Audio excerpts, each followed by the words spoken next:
Foundation's a group of doers, and one of the things that we thought we could do is to increase the market and adjust the perception that the public has of the suborbital rocket planes, which at that time were just beginning to be developed. And the concept that a gentleman named Ed Wright came up with was to fly teachers on suborbital flights and then return them directly into the classroom. Now, NASA had a Teachers in Space program many years ago, which didn't entirely work out well.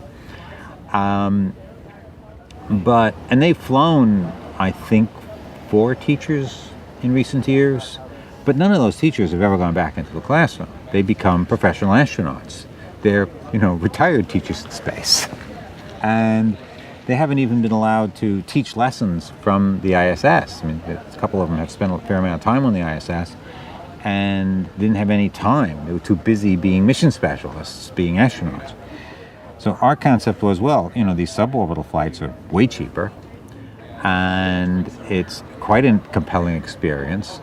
We could fly teachers into space for a few minutes, and they could come back and they could return to their classroom, and they don't have an astronaut like coming in and helicoptering in and visiting a school for a few hours. You got to teach an astronaut who teaches a class and walks the halls every day, and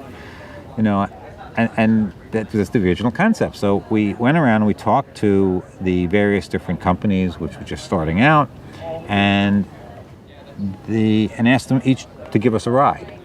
And 6 initially companies, one of which has since gone away, so 5 companies gave us free rides on their craft to fly a teacher.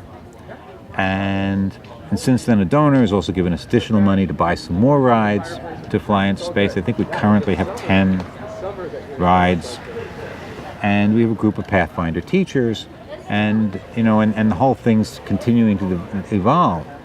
Now, we don't just want to fly teachers. The important thing is what happens after they fly. They're going to return to their classrooms. So we want to send them back with a curriculum, with material that they can use to inspire young people. So this summer, we started actually training teachers, doing professional development for, 120-some teachers in 5 different 1-week sessions. And one of those is going on now, I think, up at Palmdale. And we bring the teachers in, and they get a week of experiences related to NewSpace. This week's group, we got to fly in gliders with Rick Sirfas. Have you ever interviewed Rick? No. You should interview Rick. Yeah. Great story, great guy. Chief pilot for X-Corps. Chief pilot for X-Corps, former astronaut, former shuttle pilot. Great guy. Wonderful speaker. Really inspiring man. And I would love to go for a glider flight with Rick. Another group is building experiments and CubeSat type experiments, which will then fly on a mast-and flight. So they build the experiment, they get flown on a mast-and flight, and then they get the data right back. And we did a deal with Maker Magazine to help design some of the experiments, and it was all very exciting stuff. And the teachers, the feedback we've been getting from the teachers is they're blown away. They're having the best time in their lives. They're going back into the schools all revved up. And of course, with each teacher that you do this with, has 100, 150 students. Hit a lot of kids pretty directly. And plus, it ripples through the whole school, perhaps even through the whole school system. And we'd like to keep doing that. And of course, in a few years, we'll have suborbital vehicles flying, and we'll be able to actually fly them in space. So it's a really exciting program, and I'm really thrilled to be part of it. This program is called Teachers in Space. Teachers in Space. And it's a Space Frontier Foundation program.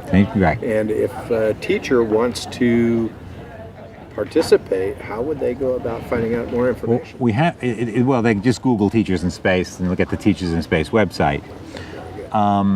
We haven't announced next year's workshops yet, and I should warn teachers that we get way more applicants than we get spaces, like 10 to 1. So we do our best to pick the right people, but I'm not telling you that we do a good job because it's hard. You get these applications and they all look wonderful, and we wade through them and do the best we can. And this is available to any teacher in the U.S.? Yes, we are so far limited to U.S. teachers because our grant money comes from NASA Education, and so we can only do U.S. teachers. We'd like to expand to do other teachers, but we haven't been able to raise that money yet.